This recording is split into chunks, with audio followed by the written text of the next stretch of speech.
essas investigações, principalmente quando se diz respeito ao erário público, ao servidor público, ao governo, de uma certa forma, em geral. Eu acho que é isso, né? Meu tempo está em cima.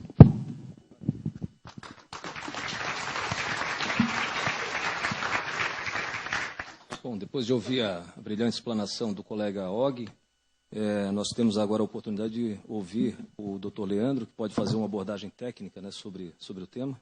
Então, eu passo a palavra a ele, dizendo também que tem 30 minutos para a exposição. Muito obrigado, Severino. Bom dia a todos. Saúdo os colegas advogados aqui presentes, os jornalistas, membros da imprensa. Faço questão de ressaltar aqui o nome do senhor Ademir Arnon, presidente da Associação Catarinense de Imprensa. Também faço questão de ressaltar o talento na condução dos trabalhos e a felicidade em realizar esse evento, que contou com a participação da Débora Almada, do Juliano Fitzenreuter Nunes. Quero saudar os conselheiros dessa casa e o faço na pessoa do Dr. Milton Bacin, aqui presente. Saúdo o jornalista Og Ibrahim e parabenizo pela intervenção no evento. Cumprimento desde aqui o nosso queridíssimo presidente, Dr. Tulo Cavalazzi. E também quero agradecer e saudar os coordenadores do evento, Dr. Luiz Mário Bratti, que é o coordenador dos painéis, Dr. Marcos Antônio Luiz da Silva, nosso vice-presidente e coordenador geral do evento, os funcionários da casa, a população em geral, que tem a felicidade de presenciar debates de alto nível. A gente pôde perceber isso no primeiro painel, uma verdadeira aula do professor João dos Passos Martins Neto, e também do Dr. Ascânio.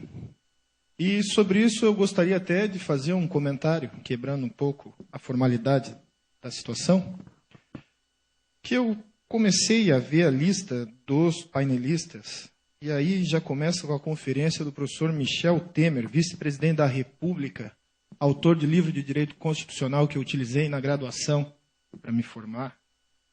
Dr. Ascânio Selene, o respeitabilíssimo José Roberto Batóquio, conselheiro federal, membro permanente da OAB, o jornalista Og Ibrahim, o professor César Roberto Bittencourt, o professor João dos Passos Martins Neto, o respeitável jornalista e também advogado Moacir Pereira, Roberto Azevedo, e aí o meu nome no meio dessas feras todas, eu pensei, o que é isso? Que insanidade é essa? Quem é responsável por isso? E eu fiquei pensando, né, o que eu falo no meio desse debate entre liberdade de expressão, que abrange a liberdade de imprensa, e a garantia do segredo de justiça, não? E aí eu pensei no meu filho, e vou plagiar uma frase dele, que ele gosta muito de repetir, o Lorenzo, lá em Joinville. Pai, eu quero ser radical. É isso que eu vou fazer aqui. Eu vou ser radical. Até agora, os discursos têm sido, na minha avaliação, conscienciosos, num excelente nível, um nível técnico, mas eu quero polemizar um pouco. Quero polemizar um pouco porque a oportunidade é ímpar, eu não sei quando eu vou ter a chance novamente de falar a respeito desse tema. E algumas coisas precisam ser ponderadas por juristas e por profissionais da comunicação social, da imprensa em geral.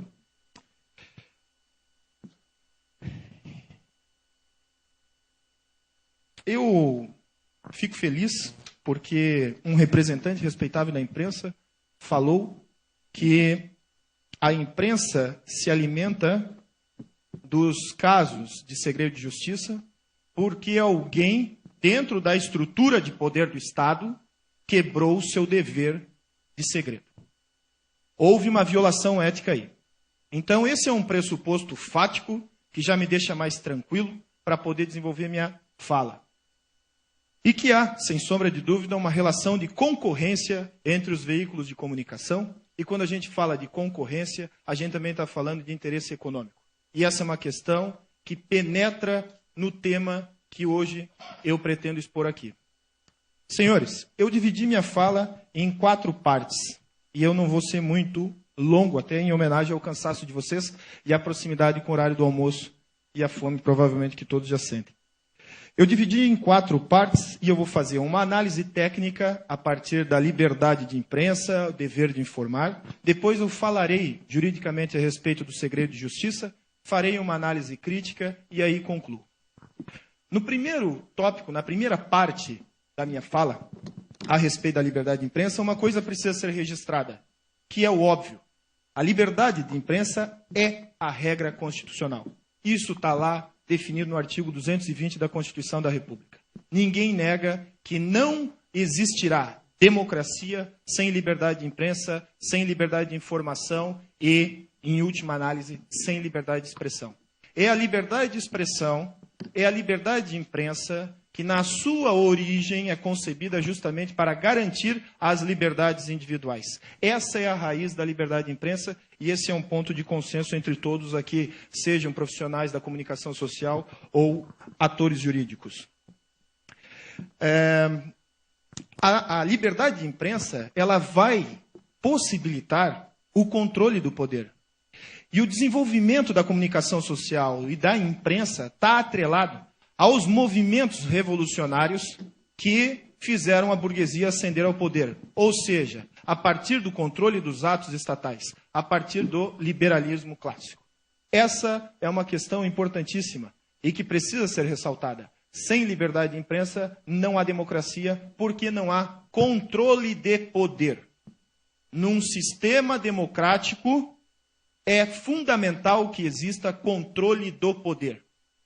Sem controle do poder, não existe democracia, porque mais cedo ou mais tarde, esse poder se desvela como um poder autoritário, ou seja, cria-se uma ditadura. Então, todos os poderes dentro de uma república, eles precisam ser limitados. Se não existe limite, nem o sujeito se constitui para utilizar uma categoria psicanalítica. E quais são os limites da liberdade de imprensa previstos na própria Constituição da República? É fundamental destacarmos isso. A limitação à liberdade de expressão, à liberdade de imprensa, ao dever de informação, estão definidos na Constituição da República. E é a Constituição da República que constitui esse Estado, e é a Constituição da República que está no topo do ordenamento jurídico, e é a ela que todos nós, queiramos ou não, devemos respeito. E são essas regras que a gente precisa respeitar, e é esse o juramento que cada profissional do direito, quando adentra na advocacia, faz. Lutar pelo Estado democrático de direito, pela boa aplicação das leis. Isso é uma questão até ética, é obrigação de todo jurista, principalmente o advogado, fazer essa defesa.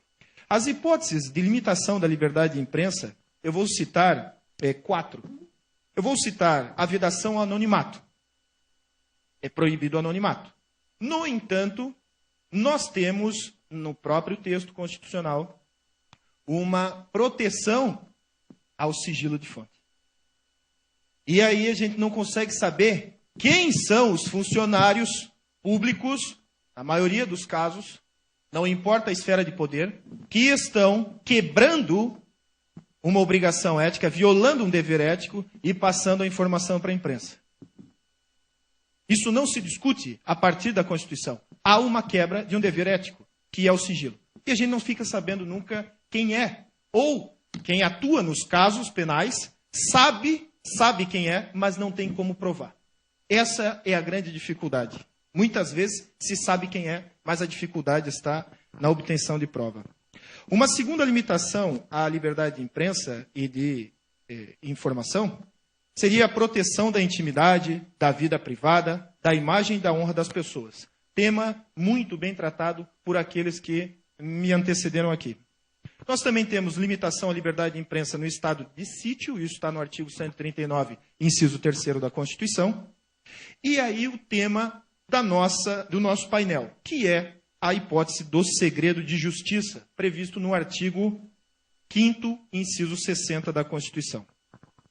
Em conclusão, a gente pode chegar que existe, na ordem constitucional, uma compatibilidade entre a liberdade de imprensa e o segredo de justiça. E, nesse sentido, a gente já tem decisões paradigmáticas das cortes superiores, seja o STJ, seja o STF. Então, a gente precisa saber, e esse é o grande desafio do painel. De que forma, do painel e da atividade de jornalista, da atividade de jurista. Essa é a grande dificuldade. Quais são os limites? E por isso a felicidade de quem escolheu os temas dos painéis, porque são todos temas palpitantes. São todos temas que geram muita polêmica e discussão. Eu tenho certeza que na hora que vierem as perguntas serão ácidas, e eu espero que assim seja, e eu peço ao Fabrício Severino que as perguntas dirigidas à minha pessoa sejam feitas diretamente, sem qualquer tipo de censura. Pode ser feito diretamente, eu quero a polêmica, como eu disse inicialmente, eu quero radicalizar essa discussão. Pois bem, senhores, retomando o raciocínio e agora falando especificamente do segredo de justiça. O segredo de justiça é exceção à regra. O segredo de justiça é uma exceção da regra e essa exceção está prevista no texto constitucional. A regra é a publicidade dos atos processuais. E a gente precisa entender por que os atos processuais devem ser públicos. O processo sigiloso, o processo secreto, está ligado diretamente a uma estrutura processual inquisitória. Isso remonta à época da Inquisição católica. E, obviamente, num processo secreto, não é possível fazer a defesa de garantias. Não é possível fazer o controle da legalidade do Estado Democrático de Direito do devido processo legal. Então, na origem histórica da publicização dos atos processuais está isso, o fundamento, o fim social, o interesse, teleologicamente falando, é a proteção do indivíduo acusado para que nós possamos saber se ele não está sendo alvo de uma violação de garantia, de direito fundamental, da ampla defesa, por exemplo. Por outro lado, também é uma forma de verificar se o Estado não está sendo complacente com condutas corruptas, e aí, então, a sociedade apresenta interesse nessa fiscalização. Esse é um peso e contrapeso da existência do segredo de justiça no processo. Mas, excepcionalmente, o texto constitucional diz, em algumas hipóteses, aquilo que serve como garantia individual do sujeito perante o poder punitivo do Estado vai ser mitigado. Por que isso nos termos da Constituição da República? São dois os fundamentos. O primeiro, a proteção da intimidade. Sim, a intimidade precisa ser preservada, sim. E eu já vou falar sobre esse problema da modernidade líquida nos dias atuais em que não há uma valorização da intimidade e da vida privada, enfim, daqueles sentimentos mais importantes de todo ser humano, para que seja mantida a dignidade desse ser humano. E o outro fundamento previsto na Constituição da República é o interesse social, ou seja, a necessidade de verificarmos como o Estado anda conduzindo o processo e a aplicação das leis em geral.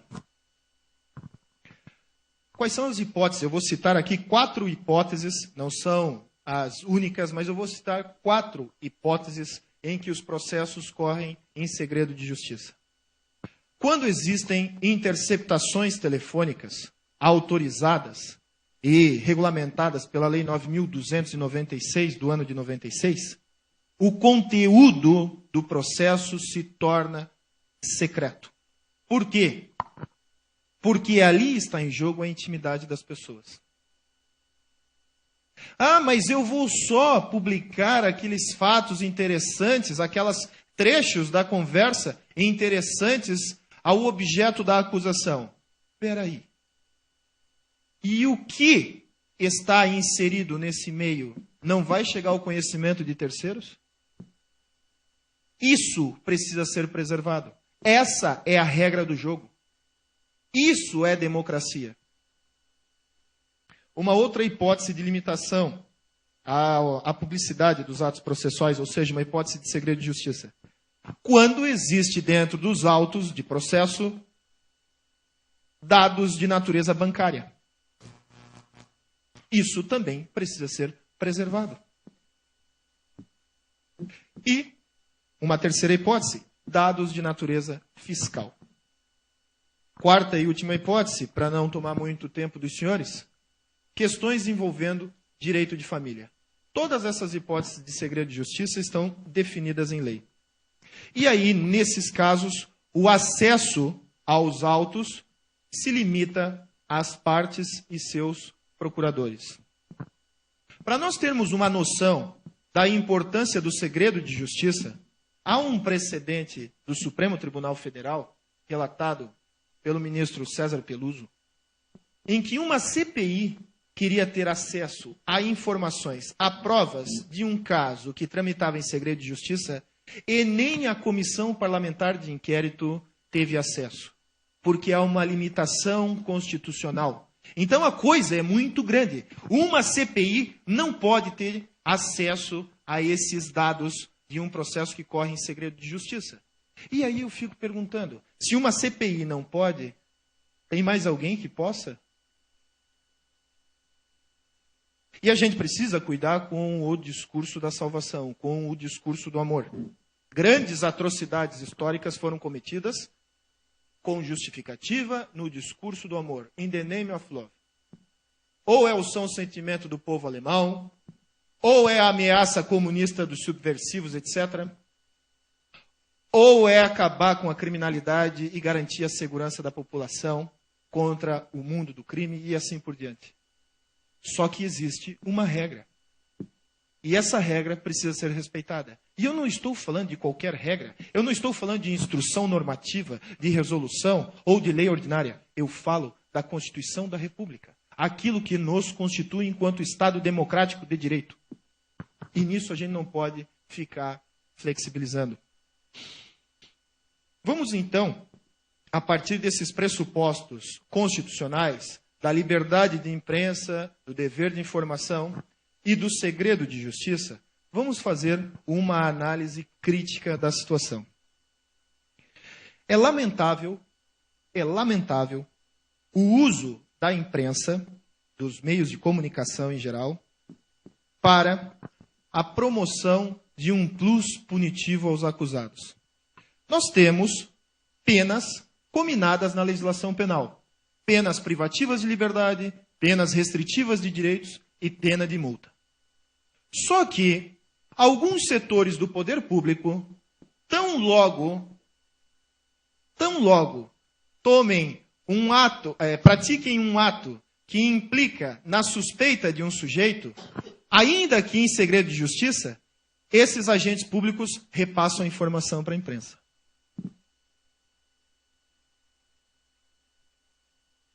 E isso é incontroverso a partir do que nós ouvimos. Tem gente dentro do Estado interessada em enxovalhar a imagem da pessoa. Porque, como o Og Brahim acabou de falar, também tem aquelas situações em que a informação repassada não bate. Só que nem todo mundo toma o cuidado de verificar se a informação bate. E convenhamos, a gente vai saber se a informação bate ou não lá no final do processo, com o trânsito em julgado da sentença penal condenatória. Se souber. Só que aí a informação já foi para o ar. E eu vou aqui comentar um caso que eu prestei uma assessoria em São Paulo, aonde um acusado num processo, não era um processo ainda, tecnicamente falando, era uma investigação realizada pelo Ministério Público. Ele, espontaneamente, foi até o Ministério Público, apresentou a sua declaração de imposto de renda, a declaração do imposto de renda da sua esposa, para afastar qualquer dúvida a respeito da procedência do seu patrimônio. E, pasmem, senhores, a informação estava nas mãos de um jornalista de importantíssimo veículo de comunicação daquele estado. Isso é muito sério. Por quê? Numa matéria jornalística, até pela limitação de espaço, tempo, etc., todos os detalhes de um caso penal não irão aparecer. E irá aparecer aquela impressão, aquela conjectura ou dedução do responsável pela matéria jornalística. Só que aí a informação já foi para o ar. Só que aí a imagem da pessoa já está prejudicada. O Dr. Brat comentava comigo que tem uma expressão dos antigos, que a honra, a imagem das pessoas, é como um travesseiro de pena que você estoura e chacoalha ao vento, você nunca mais recupera todas as penas. E aí isso é uma forma de punir o sujeito. Porque existem pessoas dentro da estrutura de poder que, cientes de uma falta de punição, querem utilizar o processo como pena. Aí depois, no final, pedem desculpa caso o sujeito não tenha nenhuma responsabilidade criminal e dizem, ele deve ser absolvido. Só que não dizem que deve ser absolvido porque não praticou o crime, porque não concorreu para o fato ou que o fato não existiu. É por falta de provas. E uma absolvição por falta de provas e nada é a mesma coisa. É a mesma coisa, porque perante a opinião pública sempre vai ficar aquele senão, aquele porém. Foi por falta de provas. Isso é muito sério. E permeia esse painel. Esse tema, essa discussão, permeia esse painel. A gente precisa tomar muito cuidado. Ainda que o sujeito envolvido seja um agente público. Não existe em lugar nenhum no ordenamento jurídico, não existe um dispositivo na Constituição, nas leis, que diga que o interesse público se sobrepõe ao privado. Essa é uma construção jurisprudencial e doutrinária, muito utilizada no direito administrativo e, cá para nós, do lugar aonde eu falo, que é o lugar do campo penal, é uma coisa extremamente infeliz. Por quê? Quer dizer, então, que se os senhores fizerem um abaixo-assinado para que eu seja punido por aquilo que eu acabei de defender aqui, vocês são a maioria, o interesse de vocês é público, o meu, tadinho, é só individual, então vocês têm direito a fazer o que bem quiser comigo. Não, não existe isso. Não existe isso. E é da democracia respeitar um sujeito sequer dentro de um contexto social, dentro de uma democracia.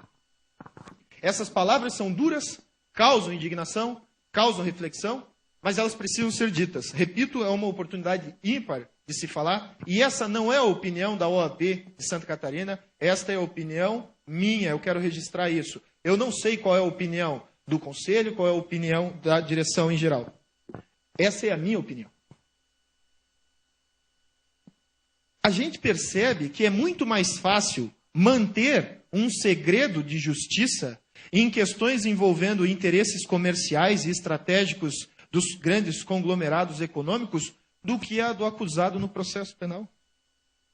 Não, isso aqui envolve um segredo empresarial, um segredo comercial, então, não, aqui a gente vai respeitar.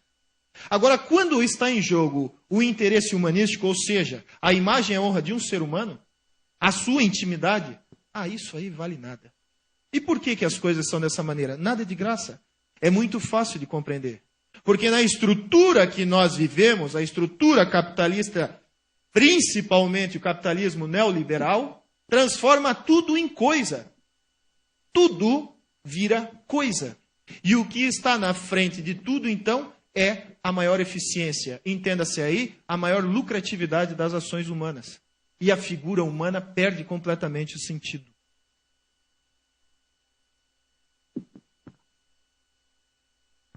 O uso dos meios de comunicação acaba sendo um plus punitivo, senhores. E aí eu preciso voltar um pouco na minha intervenção. Para que serve a liberdade de imprensa? Para controlar a legalidade. Para manter a democracia.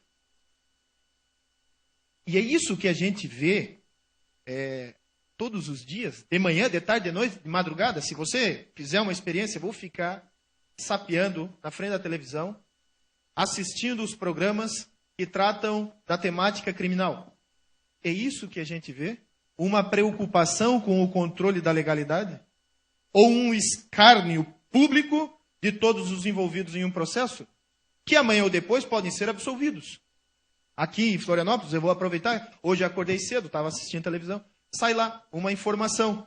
Os acusados daquela contratação, né, para que o Andrea Bocelli viesse cantar aqui em Florianópolis, foram absolvidos. Veículos sérios de comunicação fizeram essa ressalva. Mas o destaque que é dado é sempre menor do que quando os fatos surgem. E aí, quando os fatos surgem, até que se verifique, todo mundo é bandido. Presunção de inocência não existe, porque ainda não faz parte da nossa cultura, seja jurídica, seja lá do senso comum das ruas, o respeito à presunção de inocência. Não é só um acusado. Não, esse é bandido. E isso é muito perigoso em épocas próximas às eleições. Não importa o nível. Porque eu posso, a partir daí, então, construir algumas informações sem maior comprometimento com a realidade e definir uma eleição. A quebra do segredo de justiça é uma quebra dos princípios éticos da comunicação social e dos deveres do funcionário público perante a administração pública. Existe uma figura tipificada no artigo 325 do Código Penal, que é a violação de segredo que o funcionário público tem em face do exercício da função. Se nós pegarmos a Lei 9.296 de 96, que trata das interceptações telefônicas, lá no seu artigo 10, também existe crime para quem entrega o conteúdo de uma escuta telefônica a terceiro, ou seja, quem quebra um segredo. A mesma coisa é prevista na Lei Complementar 105, que trata do sigilo dos dados bancários. Ou seja, senhores, a quebra do segredo é crime. É crime. É crime. Então eu tenho, olha só que coisa paradoxal. Eu tenho veículos de comunicação apontando o dedo para a face do sujeito acusado de ser autor de um crime. Só que se ele se vale de dados sigilosos, ele não é criminoso. Mas alguém praticou um crime para que essa informação sigilosa chegasse até ele. Ou alguém tem dúvida disso? Aí entra aquele conceito rico, caríssimo, à criminologia crítica, que é o conceito de seletividade. Crime é aquilo que a gente rotula, coloca o rótulo como tal. Isso é crime. Agora, no mínimo uma violação ética aí está havendo. E a ética é uma coisa que serve como fundamento à atividade tanto de jornalistas quanto de advogados, juízes, promotores, delegados de polícia, agentes de polícia, investigadores em geral. São funcionários públicos. Nessa modernidade líquida que a gente vive, né, essa é uma categoria do Zygmunt Bauman, a intimidade e a vida privada perdem valor para as pessoas de um modo geral. E as redes sociais são sintomáticas a esse respeito. As pessoas se expõem coisas da sua intimidade, e isso vai fazendo com que nós tenhamos um voyeurismo social. E por que, então, há essa busca incessante por querer saber o que ocorre na intimidade das pessoas? Porque eu estou convencido de que essa maneira como muitos veículos de comunicação têm atuado, não é para garantir a legalidade pura e simplesmente. E aí a gente precisa fazer a ressalva. Há uma exceção, há uma parcela que não vê outra coisa na frente que não seja o interesse comercial. E a vida dos sujeitos na estrutura neoliberal, ela perde a graça. Ela perde a graça. Na estrutura neoliberal, as pessoas esquecem o filho no banco de trás, no dia de verão quente, e a criança morre asfixiada dentro do carro, porque na vida dos sujeitos na estrutura neoliberal, tudo é automatizado, tudo é sem sentimento. Então a vida se torna uma coisa sem graça. E a graça vai ser buscada onde? Na televisão. No show televisivo. No espetáculo televisivo. E aí não se vive mais a própria vida e passa-se a viver a vida alheia. E no final, tudo indica, senhores, essa é uma afirmação duríssima, mas tudo indica que o que se busca é lucrar. No eterno conflito entre liberdade e segurança, nós precisamos sopesar cuidadosamente a liberdade de imprensa com a segurança da liberdade individual, para não ser instituída uma, entre aspas, ditadura da imprensa, fundada num falso interesse coletivo, que muitas vezes se revela como puramente econômico. Alguns chamam a imprensa de o quarto poder da República. Se a imprensa é o quarto poder da República, a imprensa também precisa ter limite. Desde Montesquieu, desde a ideia de controle democrático, checks and balances, precisa ter limite. E muitas vezes, quem pretende colocar um limite à atuação da imprensa é visto como censor. Só que isto não é verdade. Porque, de um lado, eu tenho a liberdade de imprensa e de informação, que é fundamental para a democracia. Mas eu também preciso preservar a intimidade, a vida privada, a honra e a imagem das pessoas. Eu já estou terminando. Para dizer que liberdade é uma coisa muito importante. Muito importante. Mas liberdade numa democracia necessita de limite. Porque se nós não tivermos limites, nós tendemos a ser ditadores. Aí nós não conseguimos conter as nossas pulsões de prazer, de gozo. E é isso que nessa estrutura neoliberal se promove e se incute na cabeça das pessoas o tempo inteiro. Nós precisamos de limites. Limites que são previstos na Constituição da República. Não se trata de censura.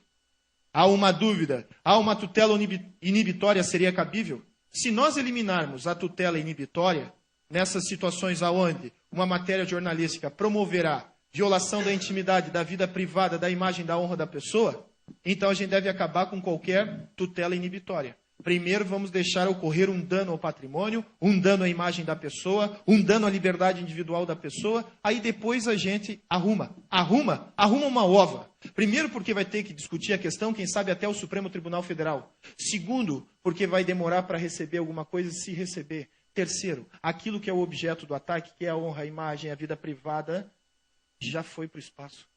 Não se recupera. Então, data vênia, uma tutela inibitória é possível e há. Aqui eu sendo um pouco pragmático, vou invocar o argumento de autoridade do Supremo Tribunal Federal. Há precedente recente do Supremo Tribunal Federal dizendo que quando há perigo para a honra, para a intimidade e a vida privada do sujeito, é possível sim não fazer a publicação da matéria.